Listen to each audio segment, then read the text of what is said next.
The Mac class is key to unlock the success Kalyan Prakamper. साथियों नमस्कार। आप लोग द मैक क्लासेस की जो ऑनलाइन क्लास देख रहे हो वो आप निरंतर देखते जाइए। उस पर आप हिंदी की विधिवत कक्षाओं को ले भी रहे हो, जो कि आप अपने कमेंटों को, अपने उदाहरणों के माध्यम से हमको उत्साहवर्धित भी करते हो। इसी क्रम पे जब हमने पिछली क्रम पे आपको देखा था तो आपने अव्ययी भाव समासों पे पढ़ लिया था, कर्मधारय पढ़ लिया था। समानाधिकरण का दूसरा भेद एक द्विगु होता है। आज हम पहले द्विगु की चर्चा करेंगे। देखो, द्विगु समास हम कहते किसको हैं? ये द्विगु समास आप सबको बहुत आसान लगता है भी बहुत आसान, लेकिन इसको समझना जरूरी है। यदि कभी परिभाषा पे पूछा गया तो आप क्या इस पे बताने में सक्षम हो पाओगे? आपसे कहा जाए 1 2 3 4 5 6 7 8 9, क्या इन पे कोई समास होगा? इन पे कोई समास नहीं होगा। एक छोटी सी परिभाषा होती संस्कृत की, कहता संख्या पूर्वो द्विगु, अर्थात ऐसा कोई समास जहाँ संज्ञा के पूर्व में संख्या स्थापित हो जाए वहाँ पर ही केवल द्विगु समास होता है। पिछले वीडियो में हमने आपको बताया भी था कि किसी भी समास का कोई भी उदाहरण, किसी भी समास की कोई भी संज्ञा उस समास का उदाहरण होती है। अव्ययी होता है तो वहाँ अव्यय सफाई समास होता है, अव्ययी भाव का उदाहरण होता। तत्पुरुष होता तो तत्पुरुष समास का उदाहरण था। कर्मधारय होता तो वो कर्मधारय समास का उदाहरण होता है। ये बात आपके लिए बड़ी काम की है। यदि आप किसी परीक्षा में साक्षात्कार तक पहुँचते हो और साक्षात्कार पे आपसे किसी समास का उदाहरण पूछा जाता है और आपको उस समय, तात्कालिक समय, यदि आपको उस समय समास का उदाहरण याद नहीं आता है, आप उसी समास के नाम को ही बता दोगे तो वह उस समास का उदाहरण होता। जैसे द्विगु का हमें कोई उदाहरण याद नहीं होता, हालांकि सबको याद होगा, पंचवटी, नवरात्र, कई तरीके के उदाहरण होते, लेकिन यदि नहीं होता तो आप द्विगु समास का उदाहरण ही, द्विगु का नाम ही बता दो कि द्विगु ही द्विगु का उदाहरण है, बिल्कुल है। कर्मधारय ही कर्मधारय का उदाहरण है, बिल्कुल है। अव्ययी भाव ही अव्ययी का उदाहरण है, बिल्कुल है। इसको हम विक्षेप करके जरा सा तोड़ दें। ये दो पदों पे टूटा, द्वि धन गु। द्वि का अर्थ दो, गु का अर्थ गाय। आप देखो, पहला पद तो हमको संख्या मिला, दूसरा पद हमको संज्ञा मिला। दो संख्या है और गाय संज्ञा है। ये देखो, आप द्विगु समास की परिभाषा तय हुई। सबसे अच्छी पहचान इसकी ये है कि परिभाषा भी ध्यान रखना कि किसी भी संज्ञा के पूर्व में यदि संख्यावाची कोई भी शब्द आ जाए तो निश्चित रूप से वह केवल द्विगु समास होता है, और खाली संख्याओं पे कभी भी द्विगु समास नहीं होता। आप 1 से लेके कोई भी संख्या आ जाओ, हम 11 12 13 14 15 कोई भी संख्या आएगी तो वो समास दूसरे समास पे जाएगी, द्विगु पे बिल्कुल नहीं आएगी। संख्या जब कभी संज्ञा से योग करेगी तभी द्विगु समास होगा। बहुत पहचानना आसान है, खाली आपको अपनी ये पहचान ध्यान रखनी, ये परिभाषा ध्यान रखनी कि संख्या के साथ जब भी संज्ञा का योग होगा तब वह द्विगु समास होगा। एक इस पर थोड़ी सी भिन्नता भी है। अगर आप जब संस्कृत के समास आपको बताएंगे तो आपको बताएंगे संख्या जब नदियों की संख्या से योग करती है तो वहाँ कभी द्विगु समास नहीं होता, वहाँ एक दूसरा समास आएगा, उसको हम आपको संस्कृत वाले वीडियो पे बताएंगे। आप ये ध्यान रखना कि हिंदी पे आपके जो उदाहरण हैं उन्हीं उदाहरणों पे आपको रहना, संख्या और संज्ञा की बात ध्यान रखनी। जैसे हम कहें चौमासा, अभी देखो चौमास शुरू होने वाले हैं। चौमास किसे कहते हो? अर्थात जब बरसात का समय 4 मास के लिए जुड़ता है उसको हम चौमासा बोलते हैं। चौ माने 4, मासा माने महीने, 4 महीने के समय को आप चौमासा बोलते हो। ये मेरे लिए द्विगु समास हो गया। हमने कहा नवरात्र, नव माने 9, रात्र माने रात्रि, द्विगु समास हो गया। हमने कहा सप्ताह, आह माने दिन, सप्त माने 7, 7 दिनों का समूह। आप देखो, पहले संख्या मिल रही है, दूसरी संख्या मिल रही, पहले संख्या दूसरी संख्या। हमने कहा शताब्दी, अब्द माने वर्ष होता है, शत माने 100 होता है, 100 वर्षों के समूह को शताब्दी बोलते हो। 7 दिनों के समूह को सप्ताह बोलते हो। नवरात्रियों के समूह को नवरात्र बोलते हो। 4 मासों 4 महीनों के समूह को चौमासा बोलते हो।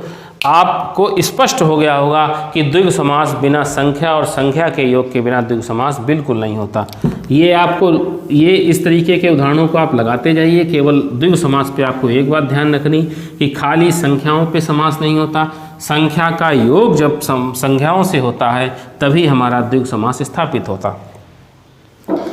अब हमने समानाधिकरण के दोनों भेदों की बात कर ली, एक तो हमने कर्मधारय की बात करी, एक हमने द्विगु की बात करी। अब तत्पुरुष का दूसरा भेद कौन सा होता था? दूसरा भेद होता था हमारा व्यधिकरण तत्पुरुष। और जब पहले वीडियो पे हमने आपको चार्ट बनाया था तो हमने व्यधिकरण के भेदों की संख्या तय की थी, आपको याद होगा। हमें उम्मीद है कि आप लोग हमारे वीडियो को बहुत अच्छे से देखते हो और याद भी करते हो, साथ साथ नोट्स भी बनाते हो। तो व्यधिकरण की संख्या कितनी तय करी थी? आप लोग अपने रिकॉल पे जाकर तय करो। संख्या आपको याद आई, 6 संख्या थी। और कारकों की संख्या कितनी बताई थी हमने? 8 बताई थी। कौन से हमने 2 कारकों को इस पर छोड़ दिया था, याद है आपको? बिल्कुल याद है, कर्ता और संबोधन को हमने छोड़ दिया था। हमने कर्म से लेकर के अधिकरण तक के भागों को हमने रखा था, उसी आधार पर हमने व्यधिकरण के 6 भेद तय किए थे। अच्छा, व्यधिकरण को व्यधिकरण कहा क्यों गया, पहले हम ये तय करें। इस शब्द पे जब आप संधि देखते हो, आप संधि के वीडियो पे तय करोगे तो ये भी आप पहचान जाओगे व्यधिकरण पे कौन सी संधि है। व्यधिकरण शब्द पे यण संधि तय होती, इसको हमने यण संधि से जब विच्छेद किया तो ये 2 पदों पे टूटा, वी धन अधिकरण। बी एक उपसर्ग तय हुआ। बी माने होता विशेष रहित और विपरीत। यहाँ पर बी उपसर्ग का अर्थ विपरीत के अर्थ में आएगा, बी का अर्थ हुआ विपरीत। अधिकरण का अर्थ होता आधार। अभी जब आप कर्मधारय और द्विगु पढ़ रहे तो हमने समानाधिकरण के भेद तय कराए थे, उनके मध्य कोई पहचान चिन्ह नहीं था। ये कहता जिन 2 पदों का आप योग करोगे उन दोनों के मध्य कोई ना कोई पहचान चिन्ह जरूर आएगा, अर्थात जो 2 पद स्थापित करोगे वो दोनों विपरीत आधार के होंगे। विपरीत आधार कैसे पहचानोगे? आप मध्य पे पहचान चिन्ह लगाओगे, को, से, के लिए, से अलग होने के अर्थ में। इस आधार पर ही हम इनकी संख्या 6 तय करते हैं। जब आप इनके भेद पढ़ते हो तो क्रम से भेद आते हैं। जैसे पहला हमने कहा कर्म तत्पुरुष, ये किस आधार पर कर्म को तय किया? कर्म कारक के आधार पर तय किया। कर्म तत्पुरुष अर्थात मध्य पे निश्चित रूप से को का पहचान चिन्ह आएगा। आपसे इसकी जगह लिख दे वो द्वितीया तत्पुरुष। देखो द्वितीया तत्पुरुष कैसे? द्वितीया विभक्ति को ही तो कर्म कहा जाता। पूछने का तरीका बदलेगा, आपसे इन दोनों को ना लिख करके लिख दे व्यधिकरण तत्पुरुष का भेद। बिल्कुल, ये व्यधिकरण का भी तो भेद है, अर्थात लिखने के नाम पे परिवर्तन होगा लेकिन मध्य पे को का पहचान चिन्ह निकलेगा। इन तीनों में से कोई भी विकल्प होगा या चौथा विकल्प होगा, उपयुक्त सभी तो बिल्कुल सभी। एक आदेश के उदाहरण देख लो। हमने कहा वन गमन, मध्य पे पहचान, गमन माने जाने वाला, वन माने वन, वन को जाने वाला। देखो मध्य पे को का पहचान चिन्ह आया। जैसे हमने आपसे कहा, दूसरा उदाहरण आप देखो, वनगमन अग्निभक्षी, मध्य पे पहचान चिन्ह निकालो आप। अग्नि माने आग, भक्षी माने खाने वाला, आग को खाने वाला। यदि मध्य पे को का पहचान चिन्ह निकलेगा तो आप कौन सा बताओगे? कर्म तत्पुरुष। जैसे अगला उदाहरण, अगले उदाहरण के लिए हम आए तृतीया तत्पुरुष पे। हम तृतीया लिखते हैं, हम करण लिखते हैं या हम व्यधिकरण लिखते हैं, बात एक ही है। हमने कहा आपसे हस्तलिखित, दोनों के मध्य पे जरा पहचान चिन्ह निकालो। पहले इसकी हिंदी कर दो। हस्त माने हाथ, लिखित माने लिखा हुआ। आप देखो हाथ से लिखा हुआ, मध्य पे से का पहचान चिन्ह आया। हाथ के द्वारा लिखा हुआ, से या के द्वारा बात एक ही होती। एक हमने कहा गुण युक्त, गुणों से युक्त। आप मध्य पे से की पहचान चिन्ह निकल ले तो आप इस पे कौन सा बताओगे? तृतीया या करण। अब हम चतुर्थी संप्रदान की भी बात करें। हम एक एक उदाहरण सबका तय करा देते हैं, इसके बाद पे आप इन उदाहरणों को और अच्छे से लगाना। निश्चित रूप से आप इन उदाहरणों पे आप मध्य पे खाली पहचान चिन्ह आपको स्थापित करना है। पहचान चिन्ह आपने तय कर लिया तो आप ये मानो निश्चित रूप से आप व्यधिकरण समझ जाओगे। अगला कौन सा है हमारा? संप्रदान तत्पुरुष है, या इस पे आपसे कहेगा चतुर्थी तत्पुरुष है। बिल्कुल, मध्य पे कौन सा पहचान चिन्ह आएगा? के लिए। एक तो इसका खूब पूछा जाने वाला, पहले वीडियो पे हमने बताया था आपको, रसोई घर। मध्य पे देखो के लिए का पहचान चिन्ह निकलता, रसोई के लिए घर। संप्रदान को हमने कारक पे बताया था, किसी विशेष प्रयोजन के लिए जब हम किसी को कुछ देते हैं तो वहाँ संप्रदान होता है। जैसे हमने कहा शिवालय, शिव के लिए आलय, मध्य पे के लिए का पहचान चिन्ह होगा तो वहाँ कौन सा तत्पुरुष होगा? वहाँ संप्रदान तत्पुरुष होगा। अगला एक उदाहरण आपको हम अपादान का बता दें। अपादान, हमने अपादान कारक पे जब बताया था तो क्या बताया था कि जहाँ पर कोई स्थिर वस्तु से जब किसी को अलग किया जाए तो वहाँ अपादान होता है। हम इसके उदाहरण पे आए, मध्य पे क्या पहचान चिन्ह निकलेगा? से, लेकिन कौन सा से? से अलग होने के अर्थ में। से अलग होने के अर्थ में। जैसे हमने कहा पथभ्रष्ट, पथ माने रास्ता, भ्रष्ट माने गिरा हुआ, रास्ते से गिरा हुआ, रास्ते से भ्रमित, पथभ्रष्ट हुआ। मध्य पे से का पहचान चिन्ह निकला। जैसे हमने कहा पदच्युत, पद माने पद, च्युत माने हटाया हुआ, पद से हटाया हुआ। हमने कहा ऋण मुक्त, ऋण से मुक्त, मध्य पे से का पहचान चिन्ह आ रहा, से लेकिन से आ रहा वो अलग होने के अर्थ पे आ रहा। वहाँ सभी जगह आप कौन सा तत्पुरुष करोगे, पंचमी करोगे या अपादान करोगे या फिर आप इस पे वेदीकरण करोगे, ये उसके विकल्प के ऊपर है। आपको अगला दो और बता दें।